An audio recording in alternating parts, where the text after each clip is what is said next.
Miss Angela was there. You guys know Miss Angela? Yeah. So Miss Angela was there, and she cornered me, and she's like, "Hey, you gotta come talk to my kids." And I was like, "All right, yeah, I'll be there." And she's like, "No, seriously, like, you gotta be there and like talk to my kids." And I'm like, "I'm there. I'm good. I'm there." And the reason why I'm there is because I was you, right? I was searching for information. I wanted more in life. I wanted success. Is that what you guys want? Yes. Right? So I was you. And there's a lot of information out there, right? But it was like, is that person really applying? Is that person really using that information to win in life? And when I was listening to this guy share like his wins in life and like what is possible, and like there is opportunity out there, because there's so many people out there in the world that are telling you like the opportunities are dried up. You guys heard that before? That is not true. And this guy showed me that. And I'm here to show you guys that you guys go out there into the marketplace and execute and work hard and find the opportunities. They're not gonna, no one's sitting there like, "Hey, come this way." You picking that up? Like, no one's gonna be like, "Hey," like your mom's not gonna be there showing like, "You gotta go do this." But if you look for them, those opportunities are there. So who do we have in the room? Like, I want this to be like a back and forth, you know?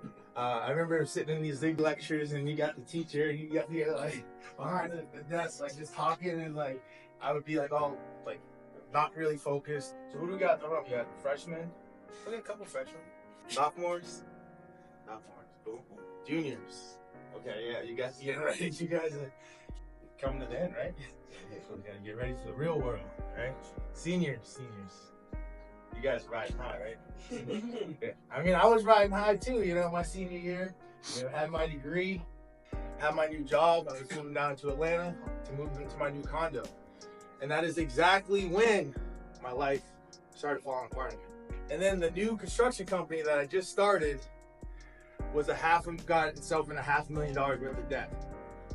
And the people we owed this money to, they wanted their money. And they were calling, they wanted their money. So we found ourselves in a really bad spot, $500,000 in the hole, and then I basically had to stand up to my dad and tell him like, "Hey, like this is over. We're now not operating this business under your thought process. We're gonna operate it under my thought process."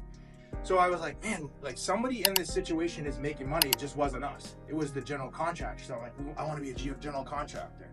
I want to, work directly for the owner, and that's easy to say, right?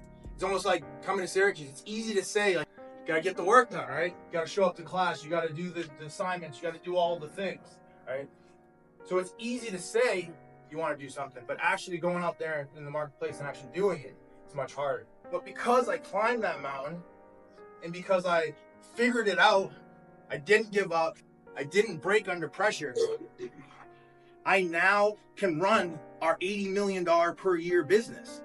It's never the one thing. It's always all of the things that come together, and you can never put it together like looking forward. You always put it together in reverse, right? So like now I can say, oh, because I did that, like I now know this, and because I did that job, now I know that, and now because I did that job, I know this. Like, how many of you think that once you graduate, like your learning's over? Because like for me, that was like, once I'm done out of here, like I'm done reading books, like I'm done, like I'm good. Do you guys think that? Okay, good. Yeah, because like that's just the start of the learning, right? I didn't know what to say. I had to perfect my pitch. I had to say my pitch so many times wrong to then find out the right way to say it. Every day I show up and I work with a great team, and I get to show team members how to win in the marketplace. Like that's always fulfilling. It's really the frame that you look at life in. Is digging a hole like fulfilling to me? No, but it's the people that you impact and that you work alongside that you can impact their life. That's what's fulfilling to me. The problem that I faced is I didn't reset the goal. I didn't reset the target. And we stayed at that $10 million mark. We were at like 1 year, we were at 6, and we would go back to 12, and we'd fall to 8, and then be at 10. Let me ask you, what's the best investment?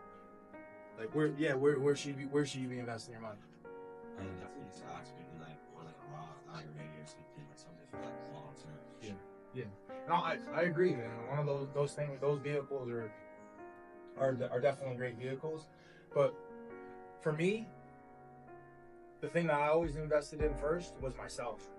I always invest in myself, and that's the first investment. Always invest in yourself, right? Sharpening your skills. When I first started out, it would take me 1,000 swings to hit a tree. down. Now, when I'm showing team members, I can get on the phone and almost hit down the tree in one swing. Why? Well, my axe is sharp now because I invested in my skill sets. What do you think? Like, did it make it more human for me to share those stories here in this moment? Well, Oliver, thank you. Thank you.